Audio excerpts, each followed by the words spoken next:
কোথায় গেল এমপিরা সব, কোথায় কাদের কাকা, তাদের ছাড়া দেশটা এখন লাগে ফাঁকা ফাঁকা।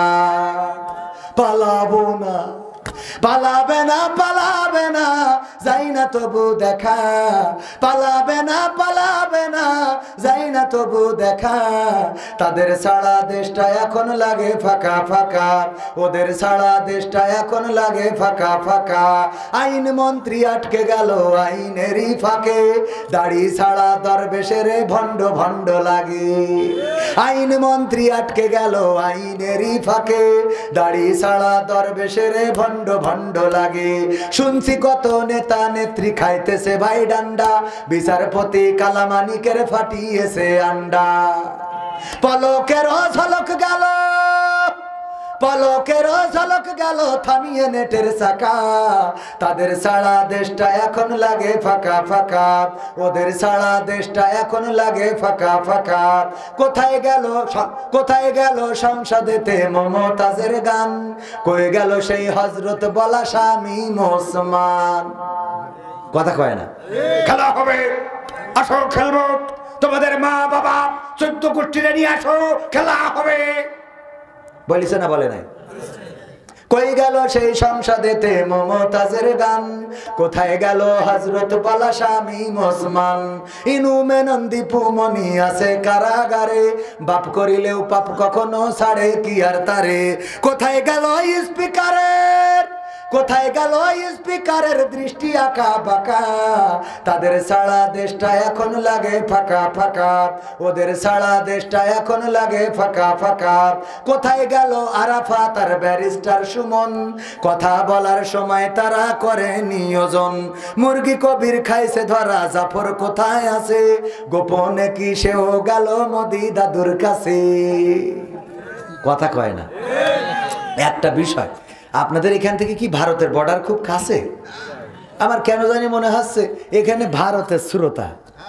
হ্যাঁ, কারণ কি বলবো, ভারতে গেলাম, ইন্ডিয়ায়, ওখানে গেলে ওয়াজ করতেছে, তো ওয়াজ করি হাজার হাজার মানুষ সামনে, যা বলি কোনো সাড়া শব্দ নেই।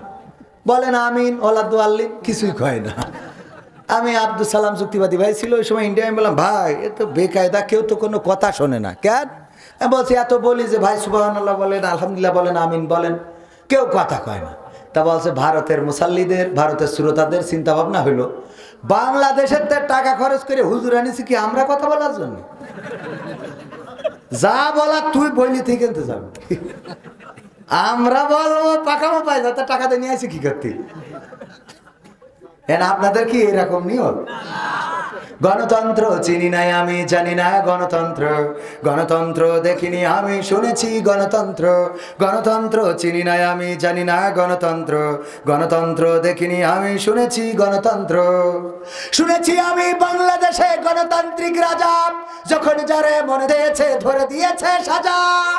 শুনেছিলাম আমি বাংলাদেশে গণতান্ত্রিক রাজা, যখন যারে মনে চেয়েছে ধরে দিয়েছে সাজা। কাউকে দিয়েছে ফাঁসির দণ্ড, রেখেছে আয়না ঘরে, কাউকে আবার লাশ বানিয়ে ভাসিয়েছে সাগরে। কাউকে দিয়েছে ফাঁসির দণ্ড, রেখেছে আয়না ঘরে, কাউকে আবার লাশ বানিয়ে ভাসিয়েছে সাগরে। করেছে এসব কিসের জোরে, ছিল কি দাদার মন্ত্র? কেমন গণতন্ত্র ছিল, কেমন গণতন্ত্র, গণতন্ত্রের আড়ালে ছিল দাদার ষড়যন্ত্র। কেমন গণতন্ত্র ছিল, কেমন গণতন্ত্র, গণতন্ত্রের আড়ালে ছিল মোদির ষড়যন্ত্র। দেখেছি আগে নির্বাচনে লাগতো টাকার নোট, শুনেছি আগে নির্বাচনে লাগতো টাকার নোট, দেখেছি আমি ভোট করিতে লাগেনি কোনো ভোট। কথা কয় না, ভোট লেগেছে? এক চাচা গেল ভোট দিতে, যাওয়ার পরে ভোটের দায়িত্বে যারা আছে বলছে বাবা কেন এসেছেন কষ্ট করে? কয় ভোট দিতে আইছি। কয় ভোট দিতে আইছেন, বাড়িতে রওনা দিয়েছেন কখন? কয় ফজরের নামাজ পড়ে বেরোইছি। কয় আমরা তো তাহাজ্জুদ পড়ি, কাম সেরি ফেলিস। আমাকে তো তাহাজ্জুদ পড়িয়ে তো সে কাজ করা শেষ।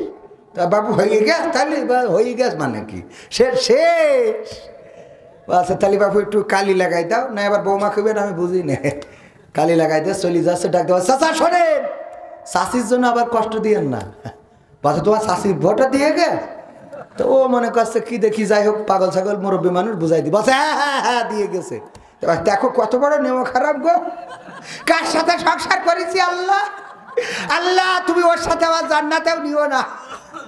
তো যারা প্রিজাইডিং অফিসার বলছে বাপু কি হইস কি বা শাশির পরে এত রাগ কেন? বলছে রাগ করবো না বাজান, আজ 12টা বছর হয়ে গেল মরি কবরে শুয়েছি, তাই এসে যখন ভোট দেখেছিস তো আমার সাথে দেখা করে যাবি?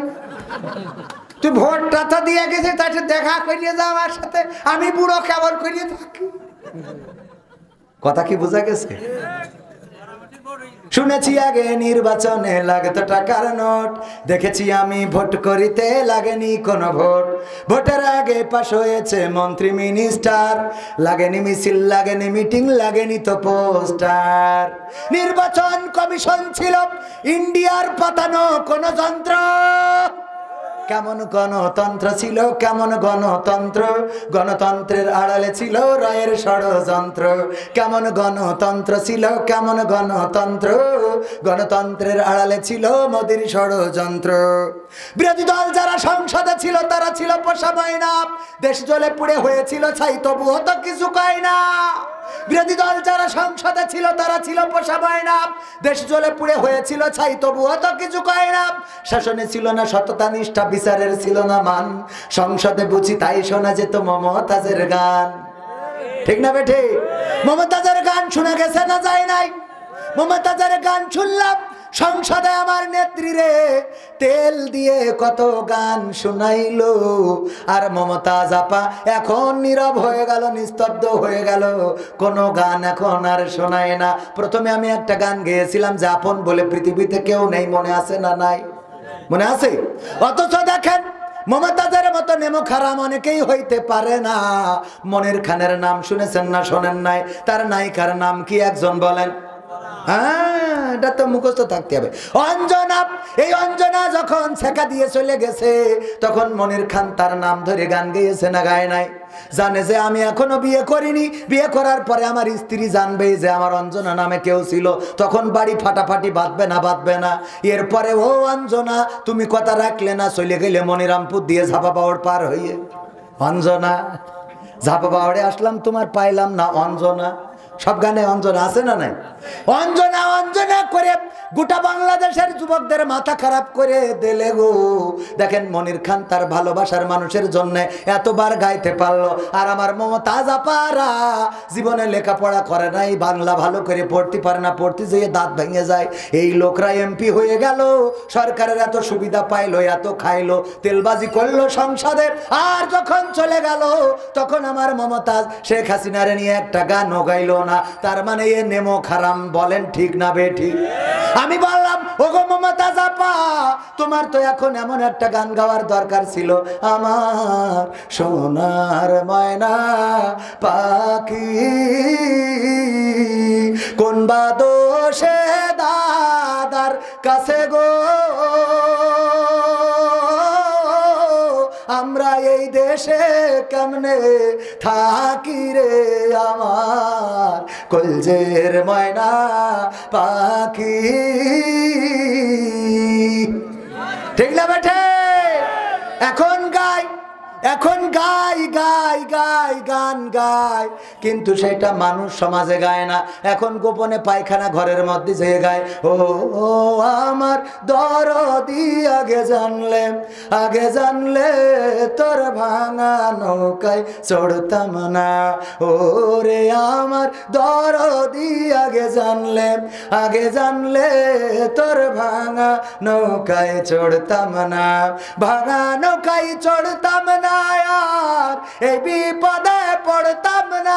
ওরে বিসি মিসি কেড়ে নিয়েছে, খুঁজার লোক তো পাইলাম না, আগে জানলে। কথা কয় না?